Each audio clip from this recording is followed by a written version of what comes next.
audience-centered patterns of organizing your speech. So we talked about when you organize your speech based on a content. Now let's talk about the audience. If you're following along with me, I am on page 103 right now. So one of the most effective audience-centered speeches, and audience-centered speeches tend to be very effective, is the Familiarity Acceptance Order. It's called Familiarity Acceptance Order. Now, what does that mean? That means when I take you from something you already know to something you do not know. And because it's like that. This you know, but there's something you don't know. For example, I could say, I would like to tell you about the history of basketball. Did you know that when basketball was first invented, it was done completely by accident? Nobody sat down and said, oh, I'm going to make up a game. They invented it because it was cold, and in a cold climate, they needed to exercise to stay strong as athletes, and so they had to come up with some sort of an indoor sports. You can't do soccer because it's too cold outside, you know, and so they said, okay, how about something we can do in the gym? So a teacher, a physical education teacher, said, bring me some baskets. First he asked for boxes. Then he said, they don't have any boxes. They said, bring me whatever baskets you find. They found him some baskets that used to be stored for peaches. He says, bring me some soccer balls. And that's how the game of basketball was born, with baskets from peaches and a soccer ball. And they tried to play it indoor, inside the gym. And it became an indoor game. So I'm taking you from something you actually know about basketball. And I'm giving you a fact that you don't know. And then I'm developing that idea. Now, why is that effective? It's effective because I'm building on something. Everybody knows about basketball. But not everybody knows that it began by accident because people were too cold to play outside. They don't know about that. They don't know how it got started. And so I can take you from some knowledge to a new knowledge or better knowledge. You can know a lot of things about different matters, but I can improve your knowledge. Okay, so people can say, all right, do you know how to cook an egg? Everybody's gonna say, of course I know how to cook an egg. You know, I'm gonna say, okay, do you know that there's, 8,000 ways to cook an egg or something like that? And I'm gonna tell you about 5 best ones or something like that. And that's the idea. I take you from something you already know to something you don't know, but I'm using that which you already know as something familiar.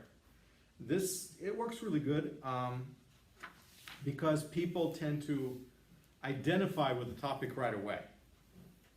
Everybody knows about basketball. Everybody knows about cooking an egg, right? But then I take you somewhere where you don't know. If I start with the point you don't know, I may never get your attention. But because I start with the point that you do know, it's easier for me to make you follow along into the unknown territory, okay? And that can work with any speech. I'm making silly examples about basketball and eggs and stuff like that, but it could be anything. So there's some good examples in the book for you that I advise you read. So that's familiarity acceptance. You know this, but you don't know about this. But now that you do know this, your knowledge is expanded. You accepted what I gave you. Okay. The other one is called inquiry order. Inquiry is, what is an inquiry? Inquiry is when you ask a question, when you inquire. To inquire means to ask. So an inquiry is when you ask a certain question and then you answer that question. So a lot of times, some speeches that you might have to do, like if you have a job and you have to make some sort of a study or investigation, and then you have to bring the results to your boss or whoever, And so they tell you, well, go figure this out. What are we doing? You know, we have this problem. How do we solve this problem? We don't know. Well, let's figure out how bad the problem is. So then they send you out and you have to survey the problem. And you go around and you ask questions and you figure out what the issue is. And then you come back and they say, okay, we were asked to solve this problem. This is what we found. This is how we got to the bottom of the truth. Therefore, the way we should solve our problem is by taking care of this issue that way. Boom. So you have an inquiry and then you have an answer to an inquiry. So you essentially ask a question. There's a lot of question-answer type of ways of ordering your speech. The question-answer is a very, very, very popular way of organizing your speech, where you basically ask a question as your central idea, and then you answer that question. So the example that I gave you of, you know, how to build up your endurance or something like that, you know, how to build up your stamina, was a question-answer topic. And I asked the question, how? And then I answered, how? And so the closing of my speech, and this is how you do it, okay? So it's a very, very popular way, you know, to conduct a speech. And you can write a paper or advertise, and you can do all sorts of things with that type of organizational order. Because when we're talking about speeches, we're not just talking about speeches, we're talking about all messages out there. You know, advertising can be like that too. I mean, how many of you read articles online, how to do this or how to do that, or something like that? There's all sorts of how-to articles. I mean, half of YouTube is how-to. How to do this, how to do that. It works. So you're gonna shoot a great YouTube video, you can use a pattern that you learned in your speech class to structure your good video, you know. And so it's like that with any content, not just speaking per se. Another one is a problem solution, where you basically say, all right, I have a problem, you know, and I don't know how to solve it. Well, here's the solution. So you take a person's problem to solution. You have to articulate what the problem is. My problem is this. That's all this stuff is involved in my problem that I have to deal with. And how do I solve it? Well, I could solve it like this, I could solve it like this, I could solve it like that. So I have multiple solutions, right? And then I can say, you know what? This is the best one. These are no good. That's the best one. And you see, that's a problem solution speech. And you can do that in a speech. You can actually have wrong answers in a speech. You can tell people how to solve a problem, and you can walk your audience through possible solutions. You know, let's say, you know, you have a badly behaving dog or something like that, that goes to the bathroom on your carpet all the time, and you can't solve it. So I'm going to say, all right, here's the problem. Why is your dog badly behaving? Is it because you're not walking him? Probably. You know, maybe you need to walk him more often, or maybe you need to do this. Maybe he needs to go to dog behavior school. Whatever the solution is, but I can work through possible solutions with you as my audience, but then I can come up with the best one. And so that's a problem solution speech organization. You can do that. I am trying to give you ideas of how to structure a speech, and you know, this is something that you're going to be doing. You will be writing speeches, guys, for me. So this hopefully one of these organizational patterns is the one that you're going to pick or choose that will work with your creative speech. Now, another audience-oriented speech pattern that you can follow to organize your speech is called elimination order. I've already shown you a little bit here, where you basically say, here's a list of options that we have. You know, we have this solution, this solution, this solution, you know.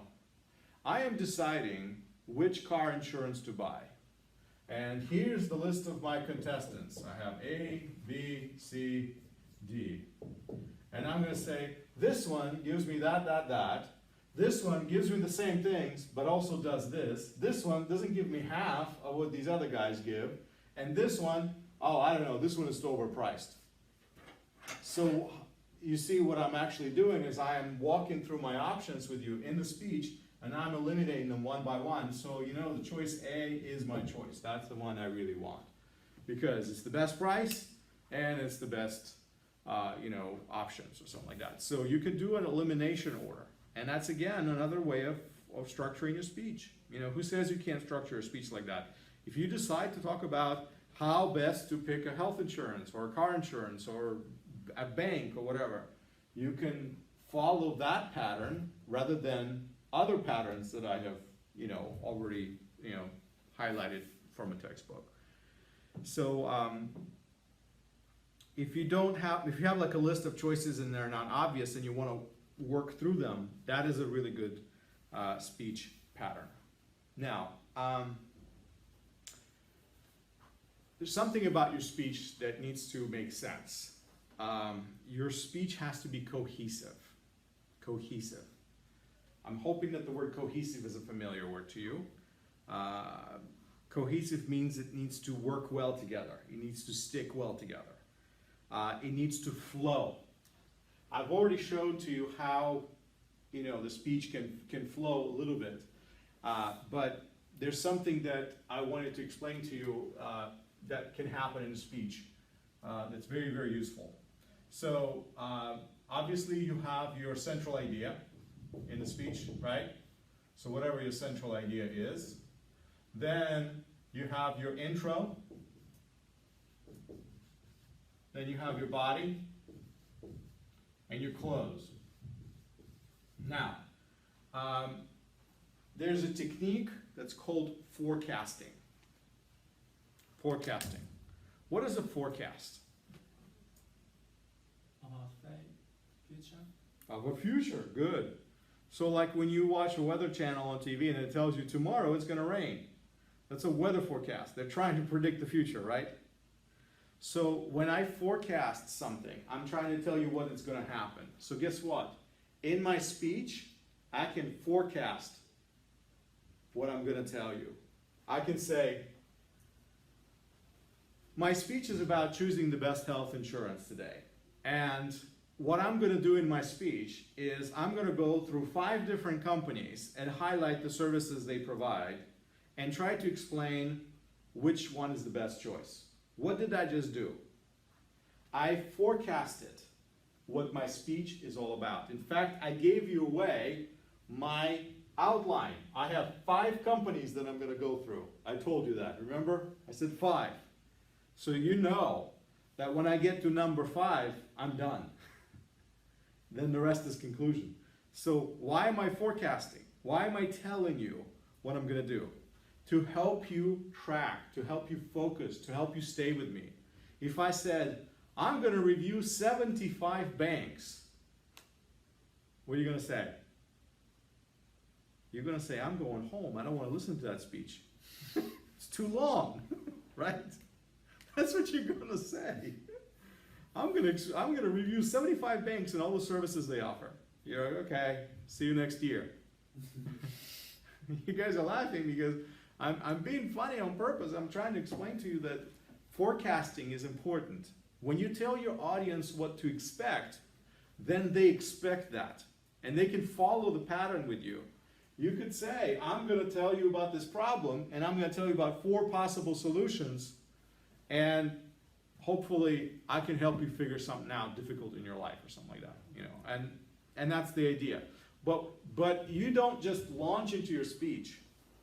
What you do is in your introduction, right here, you say, hi, I want to talk to you about this, and why is this important, and you know how it changes your life and everything like that. And then you say, in my speech, I would like to do this. And then you give the forecast, kind of like a short, brief overview of everything you're about to say. And then you start saying those things. So here's my first point. Here's my first bank. Here's my second insurance company. Here's my this. Here's my that. And you start going through your points. Then comes your body. That's where you start working through your content. And then remember your central idea, what you're doing, or your goal. In the closing, you bring it all together. Now, in the closing, what you do is you do a summary. Okay? So over here, you do forecast. And over here, in the closing, you do a summary. What is a summary? What is a summary? Explain to who things is make a shorter. Right. Make a short explanation of something that was long. Right? Something that I can summarize a book for you, for example. If I say, did you read this book? And you say, oh yeah, I read this book. Can you explain it to me? Because I haven't read it. Can you tell me what it's about? And in like 2 minutes, you're going to tell me the whole book. It is going to take me hours to read it, but in 2 minutes, you're going to tell me everything that's in it. That's called a summary. Okay? That's a summary. So if I'm making a speech, and it's going to take me, let's say, 15 minutes to do this part right here. My introduction is going to be maybe 2 minutes. And my conclusion is going to be, let's say, 1 or 2 minutes. But what I want to include is the summary of this 15 minutes. In the 15 minutes, I told you about this, all this information. So in a summary, I'm going to say, okay, now remember, we reviewed 4 insurance companies. And the reason why we're choosing choice number A is because of this and this and this and that. And that basically tells you everything that I've said. Because I'm just saying it in a very short way. Because now I'm not explaining to you the reasons anymore. So what I'm trying to get you to understand is that whatever your central idea is, that statement that you're going to claim, you introduce it by giving a forecast. I'm going to talk about this and this and this and this. And when you close, when you bring to a conclusion, you say, well, this is what I talked about. Back to my central idea. I told you that's the best choice, or whatever my central idea was. So forecast and summary are related. In the forecast, I tell you what I'm going to talk about. In the summary, I tell you what I have talked about. But I just tie it all back together. Just in case you weren't listening, you kind of got distracted because your phone went off or something like that. You were reading the text and you didn't pay attention to what I said and you missed my point number 2, right? So just because you missed it, now in the summary, you're going to hear it again. And boom, I recaptured it. And you actually walked away with a full speech, even though you missed a piece of it because you were responding to a text or something like that. So this is what we're talking about. This is a way of organizing your speech. So now forecast and summary becomes a very powerful tool for you to kind of introduce and to close your idea. You want to use forecasts and summaries in your speeches. They're very powerful. They help you organize your own thoughts. They help you stay on topic. Okay? Does that make sense? You guys with me? Okay. Another technique to make your speech a little bit more cohesive. Remember, we're talking about cohesiveness of speeches, right? Remember, cohesive means it makes sense, it flows well, you can follow along very easily. There's a technique that I want to tell you about that helps you make your speech cohesive. It's called signposts. Signposts. That's on page 108. Sometimes we use certain phrases to link our content. For example, when I move on from point 1 to point 2, I could say next, or I could say another point, or I can somehow introduce that, hey, I am moving on. I've been talking about number 1, but I'm going to now move on and talk about number 2. And so I can say, first you have to do this, then you have to do that. So when I use that phrase, first, you expect that I'm going to get to the second or next, right? Or however many steps there are. So how does that help you as a listener? It helps you to follow along. It helps you to understand the pattern and the structure that I'm following, that there's a flow to my, sort of say, thought. And so how you open, how you transition, you need these signposts or these transitions from one part of your speech to another part of the speech. And so we call them signposts because essentially they're telling you what to do. It's like imagine yourself driving on the road and you see a stop sign. You know what to do. You're like, okay, I need to stop. Or you see, says detour, that way. You know what to do now. So in a speech, I can give you road signs by telling you, wait a minute, we're going to go down this road, but then you need to stop right here for a moment. So I am giving you, sort of say, a little bit almost like driving directions, but doing it in a speech by using words, by using transition words, phrases actually. So when I say something is a really good choice, and I can say in contrast to such and such. So when I say that word in contrast to, you know what I'm doing, I'm comparing. So words like that clarify what you're trying to do, and they give people an idea of where you're going with your speech. So you can parallel things, you can make things hierarchical. That means that you can say this is the most important thing.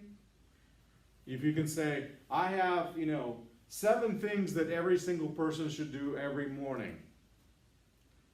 The most important thing that you need to do is, do that. And that will be, that tells you that that is the most important thing that I want to share with you.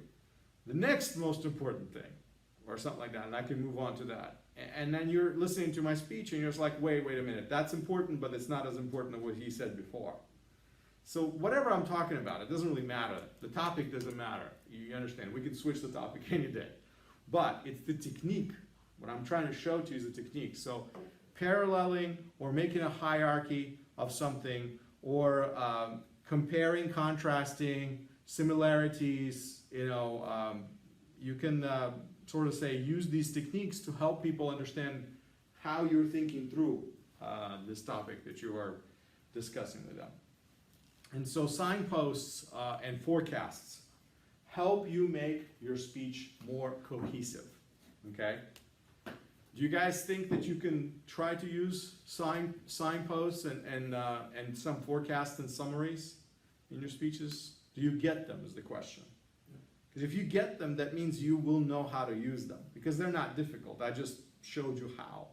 It really is that simple. But whatever your speech is going to be about, you're obviously going to have to adjust it to your speech. Okay? Because I'm just making up topics and speeches as I stand here in front of the top of my head. So then you get to the point of saying, all right, it's time for me to write an outline of my speech. And that is actually a little bit hard task for some people. Now we did talk about that introduction, body, conclusion, so that's your outline. But you see, what are you going to say in your introduction? You can't just say, this is my introduction. Okay, so what is your introduction? This is my introduction. No, that's you telling me it's your introduction, but what is your introduction? What is it? Yeah, exactly. So you have to say, in my introduction, you have to think to yourself as you make it an outline. In my introduction, I'm going to do this. I'm going to ask a question. Then after I'm going to ask a question, I'm going to give an example, or I'm going to tell a funny story. You can plan your introduction of how it's going to go. As you state your central idea, you're going to plan to state it in some curious or entertaining way. And that goes into your outline, basically. So the same thing when you get to your body. You just don't say, okay, now I got to the body of my speech. No, you don't actually say, this is the body of my speech. You just explain to people that this is what I wanted to talk about, and now this is the heart of what I'm talking about. So here are my points of what it is that I have to say about this issue. So, and then your conclusion obviously is the same thing. You can't just say, this is my conclusion, because that's your structure. Remember, that's your bones. But you just have to put the meat on it. So as you develop your outline, as you work on that, you have to think about all the little things that you're going to include into it. And as detailed as you can make that outline, it actually helps you work out your speech, okay? So let's pick another topic just for fun. Practice a little more. Give me a topic. What would you like to talk about? What would you like a speech about?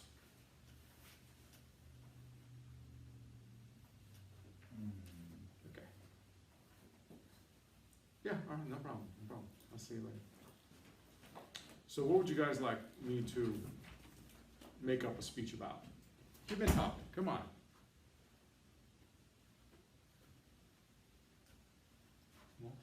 Smoking? You want to talk about smoking? Oh, good. All right, smoking.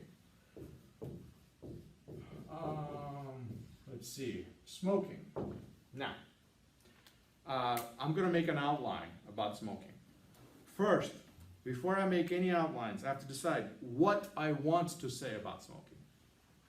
Do you want me to talk about badness of smoking, or you want me to tell you how good it is? What do you want to? Because some people believe it's good, so they'll make a speech proving to me, hey, it's good to smoke. I actually, read some things like that from the past, Well, let's see. So I'm going to talk about the dangers of smoking, or something like that, right? So, so my central idea is smoking is dangerous, right?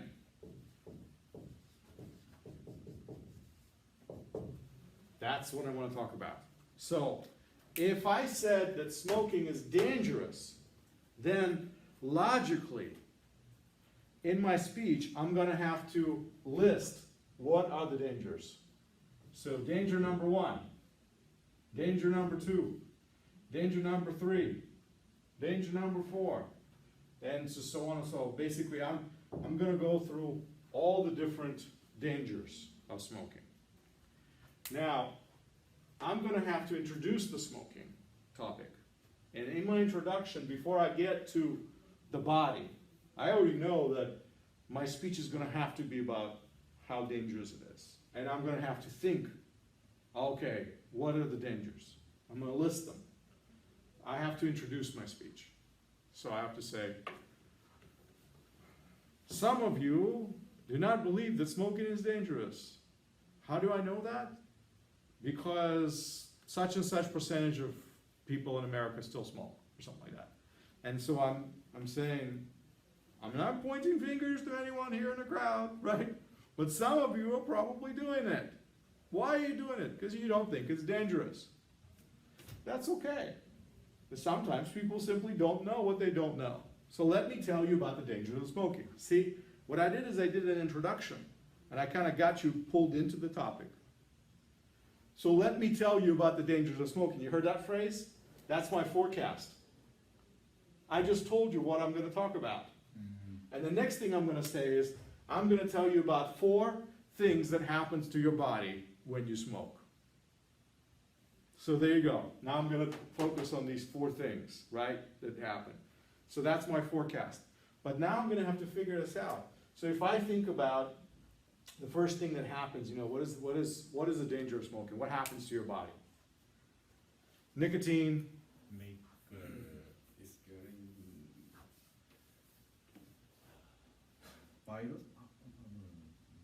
What does nicotine does to you?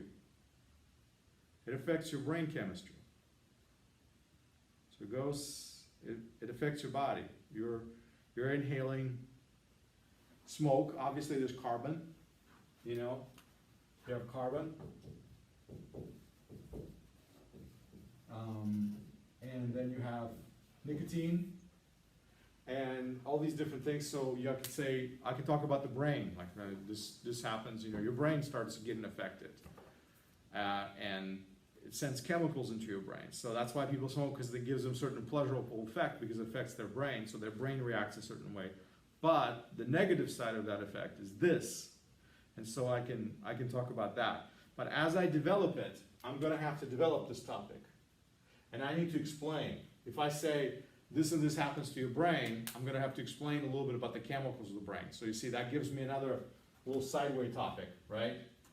I'm going to talk about this. I'm going to talk about this. Then I'm going to come back here. And I'm going to go into the next topic. So I'm going to make a transition. Next, or the second thing that affects your brain. See, I'm going to use my signpost right here, right? Here's my little sign, you know. My sign is next, and I'm going to move on to point B. And I'm going to take you logically from step to step to step to step. Okay, so when I'm going to have to do research, because honestly, I'm not like a medical doctor. I don't know everything about smoking. I assume, but if I was doing this speech on smoking, I'd have to go and research what does it do to your body? How does it harm you? How does it exactly work? And then I'm going to have to try to figure out how do I explain it to the people. Now that I understand it, how do I explain it? And if I can use an example, then it's even better. You know, there was an anti-smoking commercial or anti-drug commercial in like 80s that came out in this country. It probably was the most famous anti-drug commercial, okay? And they showed something crazy like a spider or something like that, or some animal or something, and they said, this is your brain. And they said, this is your brain on drugs. And they show like the, you know, spider going crazy or something like that, jumping up, going places, just going nuts, you know. So what was effective about that commercial is they're saying, this is what it does to that little creature. Imagine what it does to you. You know, you're going crazy like that too. So they did that, and they dissuaded a lot of people from drugs by simply showing what it looks like, what it does to your body by visual example. And it wasn't even a person, it was just, you know, an animal or something, or an insect. I don't remember what they were doing. But you see, I would have to do a research about this, and I would have to come up with an example. So if I'm going to explain this issue, number one, I may have to illustrate it. I may have to give you an example. I may have to tell you a little story or show a video, whatever that is a part of my speech. That all depends on how long I have and how elaborate, you know, and how interested is my audience. If you are a bunch of students who really want to understand what's happening, then, you know, I may want to go into details with you. So, but basically you make that outline, okay? And then you don't stop there. You could say, how can I organize it? Let's say I came up with 4 things that happened. And then as they came up, I realized that my point number 4 is actually the strongest point. It is the most powerful and the most scary and the most dangerous thing when I got to point number 4. So, you know what I'm going to do? I'm going to move it right here. I'm going to say, the most dangerous thing that you can do is this. And I'm going to talk about it first. Now, why would I do that? Because what I just did is I changed the technique. I changed the technique from simply listing the bad things that smoking does to you, from prioritizing it. I created now the most important. I created a hierarchy. This is the worst thing that happens to you. While after that happens, if you think it's over, no, it's not over. That's what happens to you next. And then it happens to you. So I can create a hierarchy now. Because if I really want to scare you, if I really want to dissuade you, then I can sort of say, use this technique to really hit you hard in the beginning. Or I can, you know, create it in a different hierarchy. I can start from simple and get worse. Either way is a technique, because it is a hierarchy. Whether it's a proper hierarchy or a reversed hierarchy, it still works. But once I'm done with this outline, I'm going to keep working on it. That doesn't mean I'm finished, because what I want is, this is boring. Just have a list is boring. The question is, how do I organize it? How do I put it together in a way that is entertaining and interesting to my audience? So I can say first, next, you know, or I can say the most dangerous, or the next most dangerous thing, or something like that. And so I can keep trying to figure out what is the best structure. I can try to use a cause and effect. Remember, we're talking about cause and effect. I can try to use cause and effect. When you do this for this long, that's gonna happen to you, you know. So I actually can use multiple techniques, but I have to think, what is the best way to structure a speech by like? Once I did the research, once I put together my points, and I know I wanna say this, my outline determines how I'm going to say it, which order I'm gonna say it in, which point I'm gonna lead with, how do I want to impact my audience, essentially. And that's what structure is all about. That's what outline is all about. So can I create an outline? You know what, I'm gonna say, 4 points is too much. I only have 5 minutes to talk. So 4 points is too much. So which one can I cut off? Oh, I can cut off this one, that's not as important. Or I could say, is it possible for me to combine these 2 points into one? And now I combined them, and that became my point number 1, and then I have my other points. So I'm gonna sit down and really think, how can I structure my speech so it's easy to follow?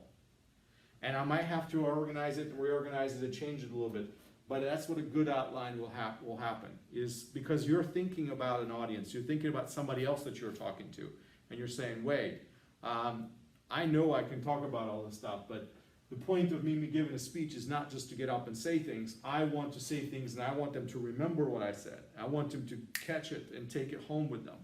So how can I package it up in a way that it's easy to understand and they're gonna walk away knowing exactly what I wanted to say.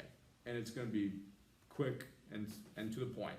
So that's what outlines do. They help us organize our thoughts, because a lot of times as I'm working through an outline, I sit down and I write it and then I rewrite it and I rewrite it again. And in the end, by the time I'm done with the speech, I rewrote it 5 times.